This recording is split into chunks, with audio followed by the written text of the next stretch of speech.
The Almanack of Naval Ravikant, Chapter 1, Episode 1. This episode covers pages 29 through 45. We begin with building wealth. Building wealth, making money, is not a thing you do. It's a skill you learn. Understand how wealth is created. I like to think that if I lost all my money and you dropped me on a random street in any English-speaking country, within 5 or 10 years I'd be wealthy again, because it's just a skill set I've developed that anyone can develop. It's not really about hard work. You can work in a restaurant 80 hours a week, and you're not going to get rich. Getting rich is about knowing what to do, who to do it with, and when to do it. It is much more about understanding than purely hard work. Yes, hard work matters and you can't skimp on it, but it has to be directed in the right way. If you don't know yet what you should work on, the most important thing is to figure it out. You should not grind at a lot of hard work until you figure out what you should be working on. I came up with the principles in my tweet storm below for myself when I was really young, around 13 or 14. I've been carrying them in my head for 30 years, and I've been living them. Over time, sadly or fortunately, the thing I got really good at was looking at businesses and figuring out the point of maximum leverage to actually create wealth and capture some of that created wealth. This is exactly what I did my famous tweet storm about. Of course, every one of these tweets can be extrapolated into an hour's worth of conversation. The tweet storm below is a good starting point. The tweet storm tries to be information-dense, very concise, high-impact, and timeless. It has all the information and principles. So if you absorb these and you work hard over 10 years, you'll get what you want. How to get rich without getting lucky. Seek wealth, not money or status. Wealth is having assets that earn while you sleep. Money is how we transfer time and wealth. Status is your place in the social hierarchy. Understand ethical wealth creation is possible. If you secretly despise wealth, it will elude you. Ignore people playing status games. They gain status by attacking people playing wealth creation games. You're not going to get rich renting out your time. You must own equity, a piece of a business, to gain your financial freedom. You will get rich by giving society what it wants but does not yet know how to get, at scale. Pick an industry where you can play long-term games with long-term people. The internet has massively broadened the possible space of careers. Most people haven't figured this out yet. Play iterated games. All the returns in life, whether in wealth, relationships, or knowledge, come from compound interest. Pick business partners with high intelligence, energy, and above all, integrity. Don't partner with cynics and pessimists. Their beliefs are self-fulfilling. Learn to sell, learn to build. If you can do both, you will be unstoppable. Arm yourself with specific knowledge, accountability, and leverage. Specific knowledge is knowledge you cannot be trained for.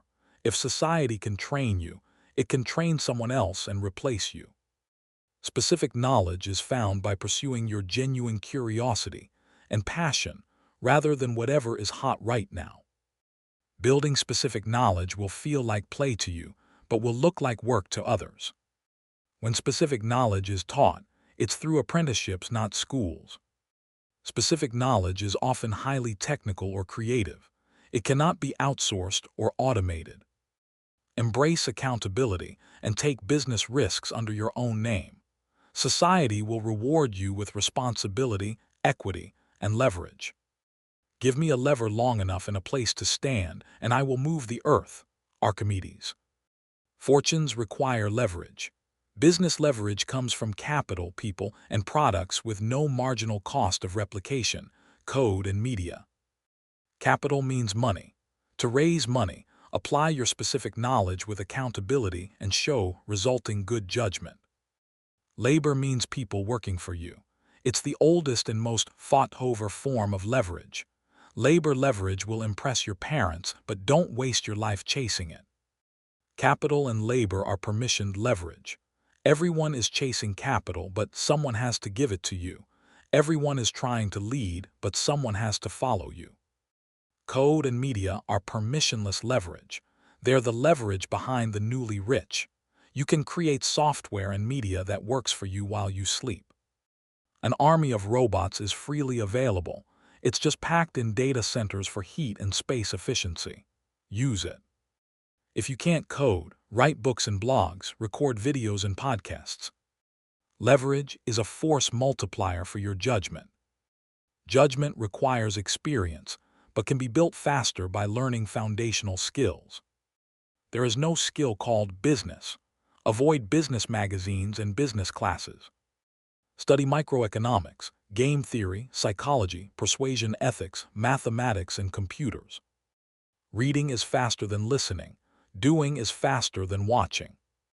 You should be too busy to do coffee, while still keeping an uncluttered calendar.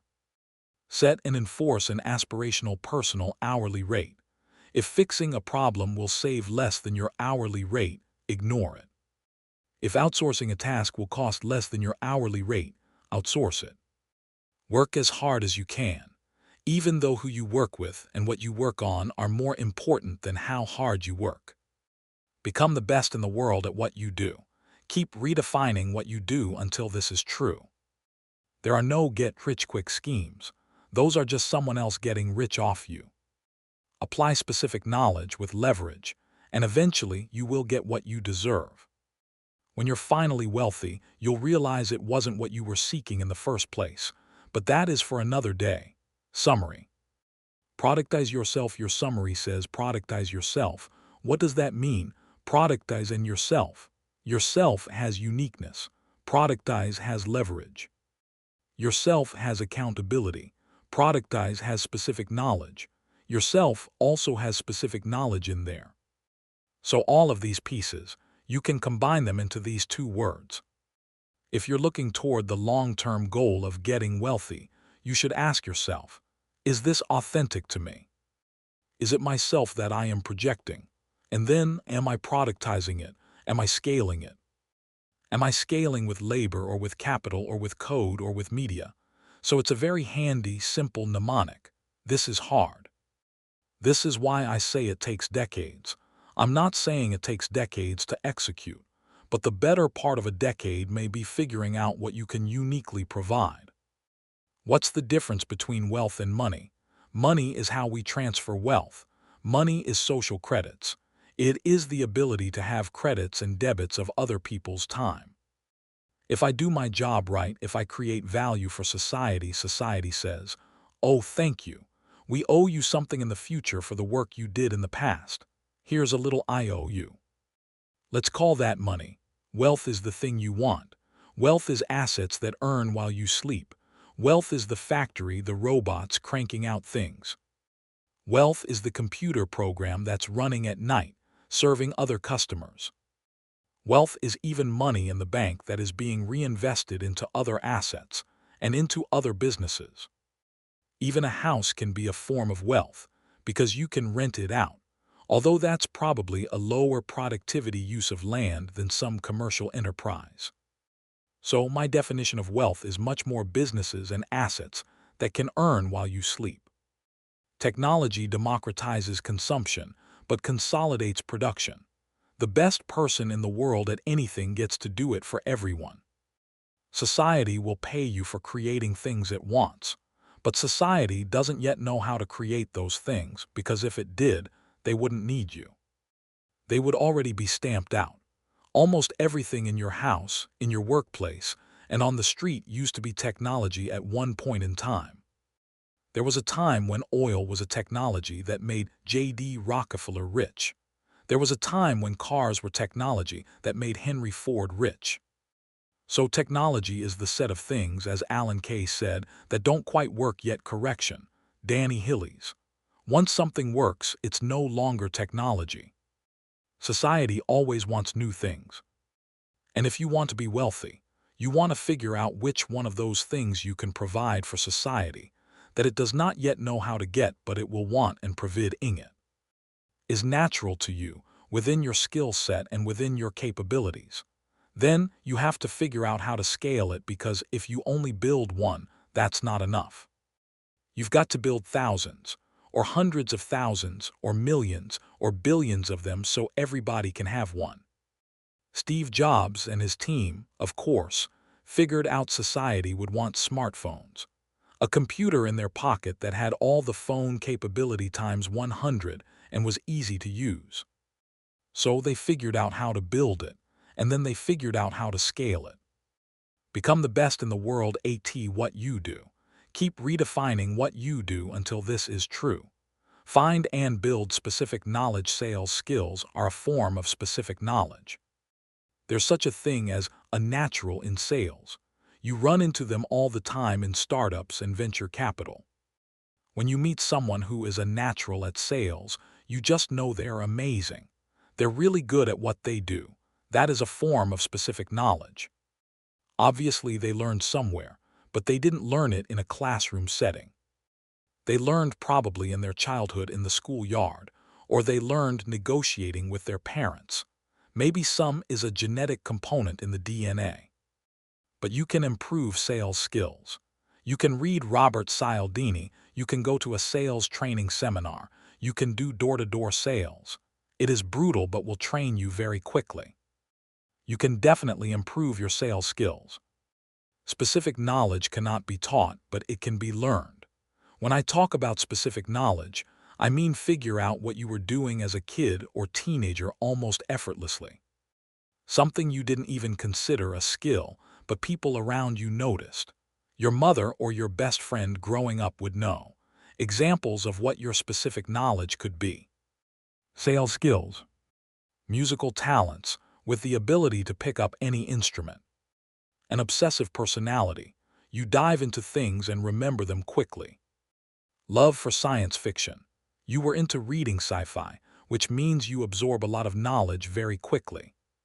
Playing a lot of games. You understand game theory pretty well. Gossiping, digging into your friend network. That might make you into a very interesting journalist. The specific knowledge is sort of this weird combination of unique traits from your DNA, your unique upbringing, and your response to it. It's almost baked into your personality and your identity. Then you can hone it. No one can compete with you on being you. Most of life is a search for who and what needs you the most. For example, I love to read and I love technology. I learn very quickly and I get bored fast. If I had gone into a profession where I was required to tunnel down for 20 years into the same topic, it wouldn't have worked. I'm in venture investing, which requires me to come up to speed very, very quickly on new technologies, and I'm rewarded for getting bored because new technologies come along. It matches up pretty well with my specific knowledge and skill sets. I wanted to be a scientist. That is where a lot of my moral hierarchy comes from. I view scientists as being at the top of the production chain for humanity. The group of scientists who have made real breakthroughs and contributions probably added more to human society, I think, than any single other class of human beings. Not to take away anything from art or politics or engineering or business, but without science, we'd still be scrambling in the dirt fighting with sticks and trying to start fires. Society, business, and money are downstream of technology, which is itself downstream of science. Science applied is the engine of humanity. Corollary. Applied scientists are the most powerful people in the world. This will be more obvious in the coming years. My whole value system was built around scientists, and I wanted to be a great scientist. But when I actually look back at what I was uniquely good at and what I ended up spending my time doing, it was more around making money, tinkering with technology, and selling play on things, explaining things and talking to people. I have some sales skills, which is a form of specific knowledge.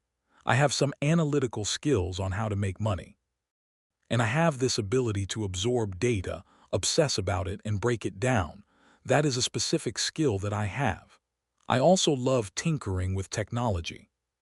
And all of this stuff feels like play to me, but it looks like work to others.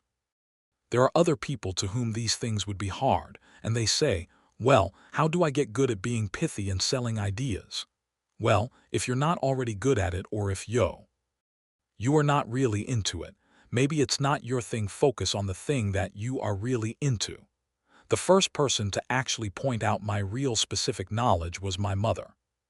She did it as an aside, talking from the kitchen, and she said it when I was 15 or 16 years old. I was telling a friend of mine that I want to be an astrophysicist, and she said, "No, you're going to go into business." I was like, "What? My mom's telling me I'm going to be in business? I'm going to be an astrophysicist. Mom doesn't know she's talking about." But Mom knew exactly what she was talking about. Specific knowledge is found much more by pursuing your innate talents, your genuine curiosity, and your passion. It's not by going to school for whatever is the hottest job. It's not by going into whatever field investors say is the hottest. Very often, specific knowledge is at the edge of knowledge. It's also stuff that's only now being figured out or is really hard to figure out. If you're not 100% into it, somebody else who is 100% into it will outperform you.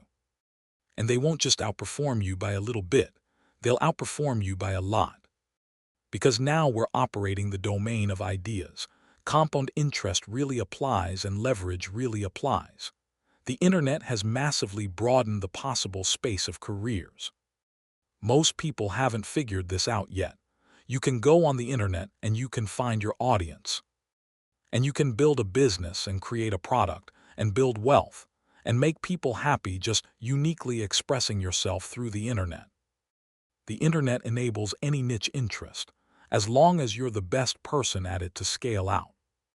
And the great news is because every human is different, everyone is the best at something being themselves.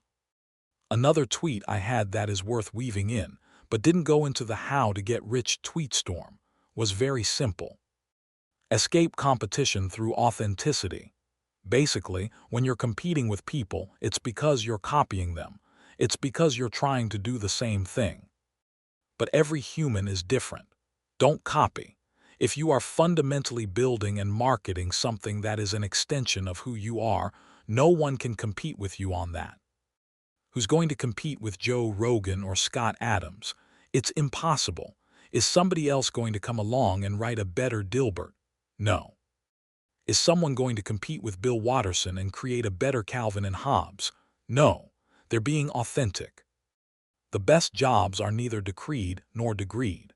They are creative expressions of continuous learners in free markets. The most important skill for getting rich is becoming a perpetual learner. You have to know how to learn anything you want to learn. The old model of making money is going to school for 4 years, getting your degree, and working as a professional for 30 years. But things change fast now. Now you have to come up to speed on a new profession within 9 months, and it's obsolete 4 years later.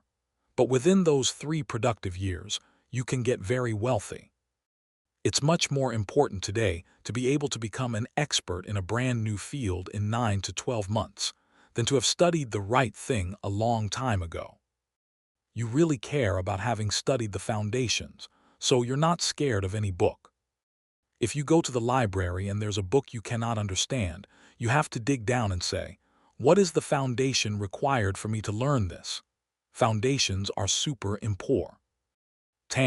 Basic arithmetic and numeracy are way more important in life than doing calculus. Similarly, being able to convey yourself simply using ordinary English words is far more important than being able to write poetry, having an extensive vocabulary, or speaking sieve. In different foreign languages, knowing how to be persuasive when speaking is far more important than being an expert digital marketer or click optimizer. Foundations are key. It's much better to be at 9-10 or 10/10 on foundations than to try and get super deep into things.